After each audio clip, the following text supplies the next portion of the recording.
show you some data in regard to performance of ASEAN for trade. So we know trade balance is the net of exports and imports, and many of the countries in the region actually already have excess balance, meaning they have more exports than their imports. So the Philippines is one of the net importers. We continue to be an importer. Okay, so here this is the Philippines, and these are our competitors: Thailand, Indonesia. You know? So from the ASEAN perspective, they are no longer competitor; they are our complement. Okay, they are our complement. Current account, meaning the extra dollars that we have each country. You will see that if you look at this perspective, many of the richer ASEAN member countries will actually lose a lot because they're already on their own very developed, like Brunei, Malaysia, and Singapore. So the catch-up countries, including the Philippines to a certain extent, will benefit from this process. Of course, if we talk about workers' remittance, ay tayo yan. That's the Philippines. Okay, all the rest are small players. Okay, so this is the Philippines. Now look at FDI, the foreign direct investments. Now it is so difficult to market the region, the different countries for foreign investments. But look at this. This graph, this bar chart tells us that only a few countries actually get the foreign investments in ASEAN. Essentially, it is Singapore with this green bar. It's cornering the small speck of an island, cornering how many percent of total foreign direct investments. Okay, and here is the Philippines. No? Yan, tayo ngayon ng speck. Okay, yan. So what we are saying here is that if we come as a region, invest in ASEAN as a region, this whole bars will go to the region. Okay, so the potential benefit now is for member countries in the region to have the appropriate policies to absorb the foreign direct investments. Okay, so that's why it's very important that even if ASEAN is marketed as a region, individual countries must perform well to be able to catch that benefit. I'll skip export growth. I want you to look at direction of exports. So for example, Brunei used to export, well, Brunei, mataas ang export nila in Asia, in the region already. But look at Cambodia, Indonesia, Laos, these are countries in transition. But look at the Philippines. Our exports in our own region in 1990 was only around 35%. Now we are exporting around 66% to the region. So the critical factor here is that our trading partner now is no longer the big Western countries, but our region. So therefore, if that's the case, we are talking of an integration process. We are already selling to our partners, complement. We're not selling to compete against our partners. In the same manner, if you look at imports, it's almost the same. We are importing more from our own region, okay, in Asia. Okay, so as Singapore, Thailand, everybody in the region has adjusted to that perspective. So that means this is all what we are talking about. Integration is already happening. So yung date is just a formality. Okay, let me repeat that. It's already happening. The date is only a formality now. Because there's not going to be something that at December 31, 2014, biglang nag-iba yung mga hangin. No? It's not going to change, okay, the direction of trade. Okay? So international reserves, actually we're also increasing already in that aspect. Foreign debt, see, the region's debt has already gone down. The only one that has high foreign debt is now Vietnam. Mababa na tayo dyan. Okay. Tourist arrival, see, if we market ASEAN, I feel bad when I watch the CNN or the international channel. They are marketing Malaysia, truly Asia, something like that. Tapos Philippines, it's more fun. Now, in the next level, it will be ASEAN. Okay? So, selective destination. Right? So, that is why internally you have to produce your own, what is your niche? We cannot always say beach, beach, beach. Beach din sila eh. Right? You have to come up with something else to complement, not to compete, but to complement. So, infra is very important. That's why the first major integration is in air. Diba? Movement of people through air. Tourism yun. That's tourism to us.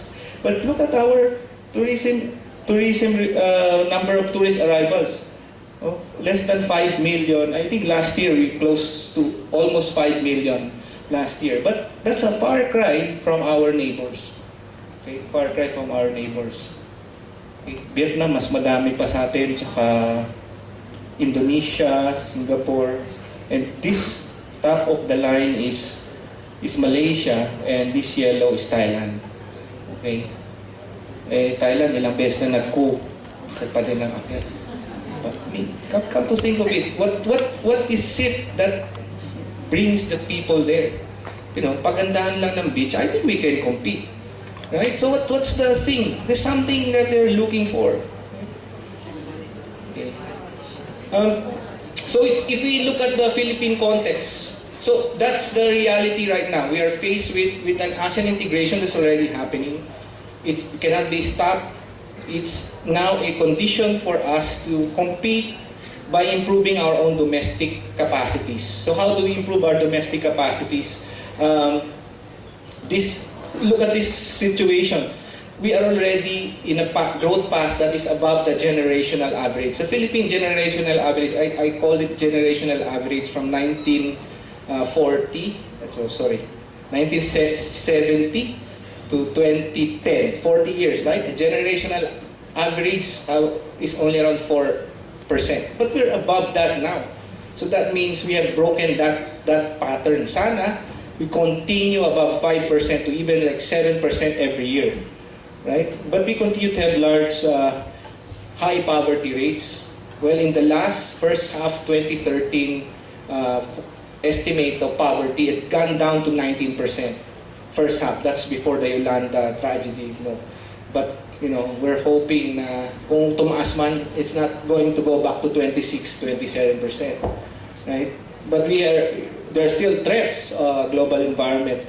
We're not only threatened by natural disasters, but we're also threatened by financial disasters around the world. Right? So the United States has not really recovered economically as well as Europe. So medyo groggy growth. Okay? Let quickly pass that. We know that OFW remittance and BPO revenues are very strong. Okay? But we have an employment structure that is largely still agricultural in nature. And if you look at the contribution of agriculture to growth, it's very small. Right? So that's why you have large underemployment in the agricultural sector. And this is why in the integration process, we will have some challenges there. How do you integrate the underemployed workers or lower skilled agricultural workers to a global competitive market? Okay. So this is the poverty. Well, there's already a 2013, but this is as of 2012. And in the integration process, this is our challenge. Our main export is also our main imports. So that's telling us that we are simply importing the components and we are re-exporting it. Right? Now, there's nothing wrong because that's basically ASEAN integration. But what about other products? Hindi naman pwede puro electronics lang ang i-integrate natin. We have to integrate with other products. We have to integrate clothing. We have to integrate furniture. We have the best furniture mines here in this country, but we no longer have forest to cut. Okay, so we can integrate by exporting the idea of Kobankyat to Malaysia and Indonesia. Okay, and let them sell these products and come up with ASEAN, not as Philippines, Malaysia, and Singapore na hiwalay-hiwalay, di ba? So see, single-digit products. So that means very small contribution to SMEs, right? Even banana is only 1% of our total exports. Okay? And tuna. Okay? Pero no, when you market it, mukhang ang laki-laki. No? But in reality, in value, it's very small. Right? So, this is where creativity, the creativity of the Filipino is going to be an advantage. Okay, so mag-isip ka na ng kahit anong klaseng tuna. Naisip na natin yun eh. But we're thinking of that tuna for our own market. We're not thinking of the regional market. Right? Lahat ng klase ng Filipino taste nilagay natin sa tuna except that it's only going to look for Filipinos. Right? So something like that. Think outside of the Filipino box. This is ASEAN integration. We will not integrate if we're just thinking of ourselves. Okay? Right. Well, there are good news in terms of competitiveness. The Philippines is one of the fastest improving economy in the world for the time of Pinoy, 2011 to 2014. Lahat po ng scorecard natin are very good.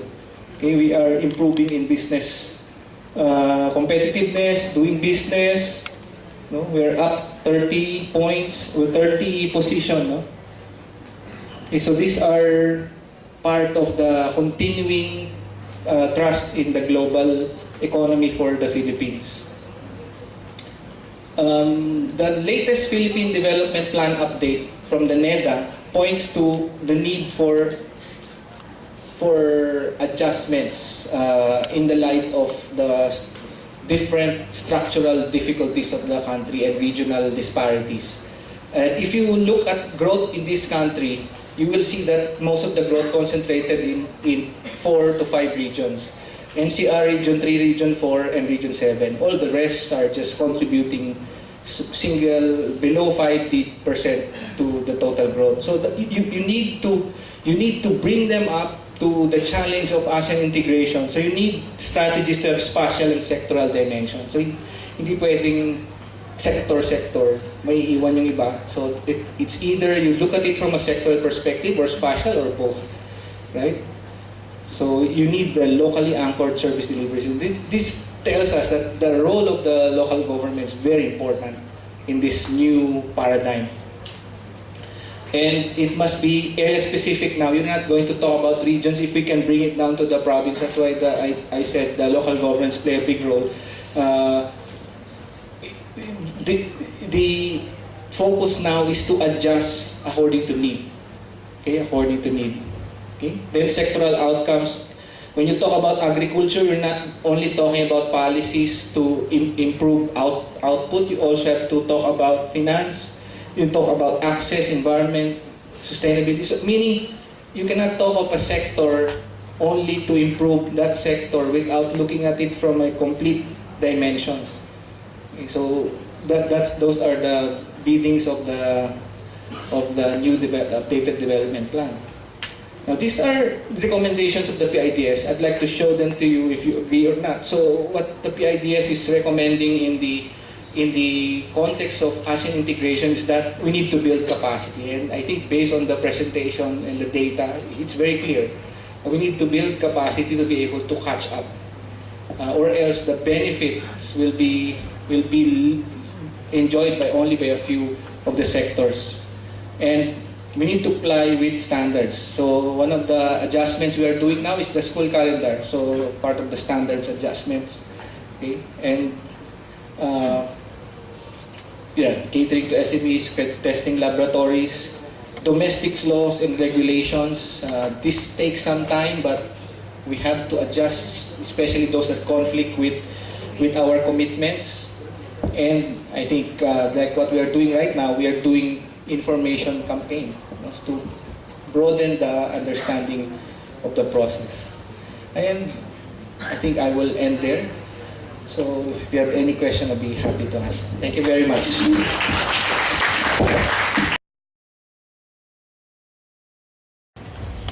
Magandang hapon. Ako si Norma. Comment lang siguro. Nalungkot ako nang sabihin mo medyo less na nakuha natin. Less than 5 million lamang na tourists. At saka sinasabi mo maganda yung maraming movement ng airplanes, ganyan. Kasi ano to counter to sa environmental sustainability. Tignan mo, if you have 5 million tourists, sabi ng National Pollution Commission, one person emits a minimum of 1 kilogram of garbage, maximum 3. So you multiply 3 million tourists times 3 million garbage. Saan pupunta yun? Tapos ang talagang sobrang carbon footprint, yung airplanes, kesa silang transportation. Ganito ko.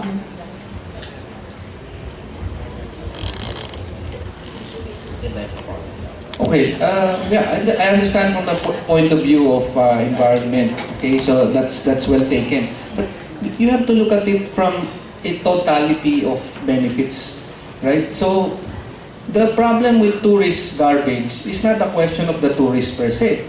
It's a question of rules and regulation and the capacity to implement. I understand po, ma'am. But what I'm trying to say is that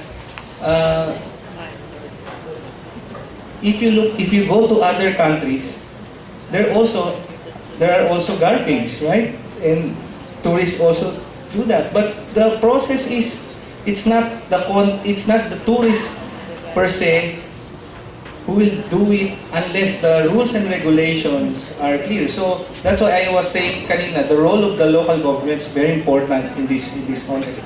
And if you talk about air, unless we are able to do land bridges and fast sea crafts, which are very expensive at the moment, we can, why not? But we are in a region wherein the Philippines is not landlocked. We are an archipelago. And come to think of it, how will we connect?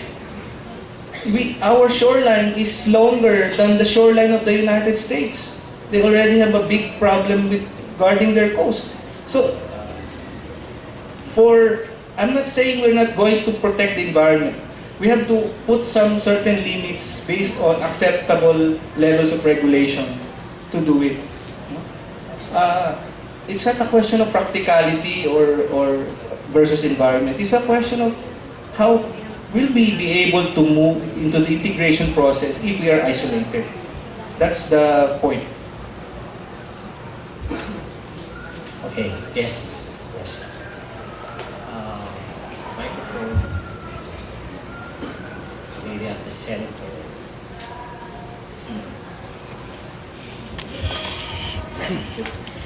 So my name is Teresa Lerica. I'm intern in Fieldra, which take care about the farmers and the small people.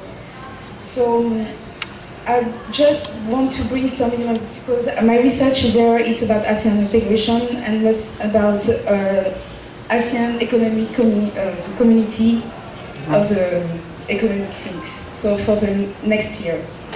So just you show about some key sectors, sorry, that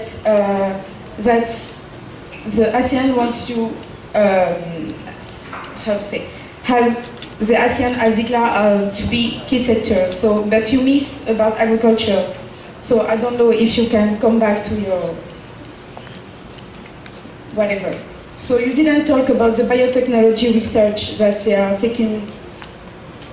That they are doing now, because we don't know, as we know, GMO also it's a kind of biotechnology things, and we don't know too much about that. They just said that they will make a lot of transfer between ASEAN but we don't know too much about this point.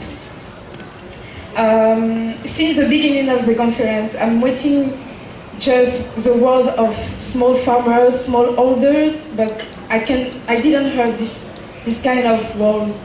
So even when ASEAN take care about the people, it's about the skilled people. So what about the unskilled people? There is a recognition of the high education, but what about these people, the small farmers? My other point is, you said that the global economy and FTA, so the free trade agreements, is a benefit for the other, because it's the agreement that each country, each ASEAN country do for the other, right? I mean, sir, you said that, no? But as I know that there is bilateral free trade agreements which is made, for example, from Singapore with other countries, and it's not for the all ASEAN country. And I mean, for example, the early harvest program, which was being with Thailand and China. So, as the Philippines was afraid about this agreement because of the small farmers. So for sure, there are many bilateral things, but they don't think at the level of the ASEAN countries. So I'm not really sure that it's for the good of the community. Okay. What just I want to add, you show the indicators about economic, like Philippines, it's going well, but you didn't show some indicator about the IDH, about the development of the human, for example. So, about how many people were displacing when they do some investment in like EDH. You said that it's better to see some domestic growth in order to be in the same line with what ASEAN wants to do about the investment, for example. But you didn't highlight the problem. It's about the constitutional things. About the 40% that the constitution, the Philippine constitution, wants for the owner of the land. And as I know, the ASEAN wants that a free liberation of the investment. So it means that every country out of the ASEAN can invest in Philippines, for example, whatever about its constitution and what is right. So for me, it's a good, not a good thing, and it's a real threat about the small farmers and what they will do about the land grabbing, for instance. So this is some questions that I have. Thank you. Thank you for a lot of questions. It's like I'm doing my PhD dissertation again. I forgot that experience already. Anyway, firstly, in regard to agriculture, I did mention something about agriculture. Although I did not go into the details, there's so many details of the ASEAN. It's very difficult to, to go into each part of the subsector. But what I'm going to say is that on the area of research, there are collaborations. You are right, there are collaborations.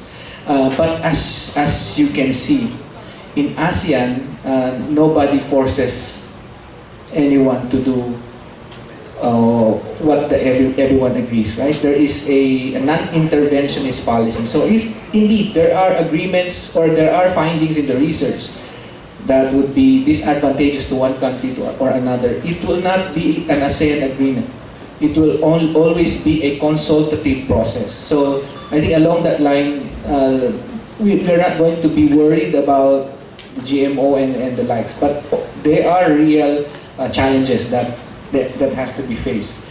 In regard to small farmers, I think I was trying to mention that in this country, and I think Indonesia as well, the contribution of agriculture, the portion of agriculture in employment is higher than its contribution to the total output. Therefore, if you are going to be very strict about it, it's just telling you that your low-skilled workers are not as productive as those in the manufacturing sector.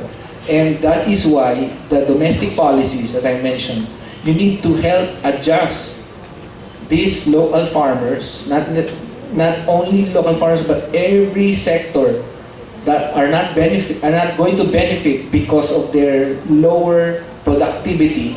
in this big new cycle that they're going into. So the call is not only for the national government to do adjustments, it also involves the local government. So this is really, in this country where you want to solve problems beyond the regions, it's the call of the local chief executives and the rest. So they have to do that adjustment. As to the bilateral agreements, I also showed there that if there are policies that are inconsistent with ASEAN, they have to make some adjustments. So in that context, if the bilateral agreement, let's say Thailand and China, is going to impact on the ASEAN agreement for the Philippines, for example, then the Philippines can complain. It's not just, it's going to be, is it going to be a process? They can put a note verbal. This is not a non-interventionist process. The Philippines can question that, but it's not going to make Thailand and China bend. No, but say something about it. That's part of the process. About the HDI, I think this morning Yusek Bal already showed the MDG implications of the ASEAN. And about constitutional requirements, well, the Philippine Constitution still states that we are not going to allow more than 40% ownership of land. Even with ASEAN, it will not change that. It will still remain. So, unless we decide to take it out, okay, so it's still going to remain. So, it will be there despite ASEAN. So those are the challenges, as I said, we are facing actually. Internally, we have to do a lot of adjustments to be able to benefit from this integration process.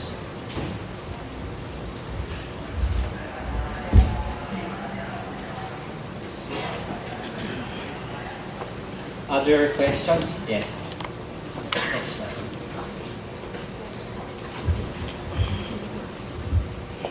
Good afternoon to all. I'm Catherine Larry from PUP.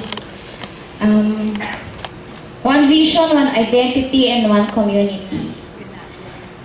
Then Dr. Ang gave emphasis particularly on the integration complement among member countries of ASEAN.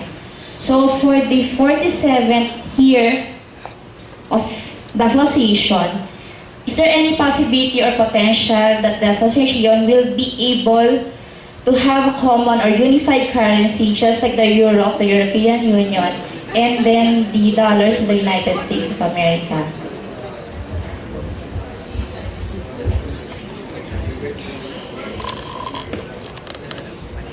Actually, I was thinking you were going to ask that.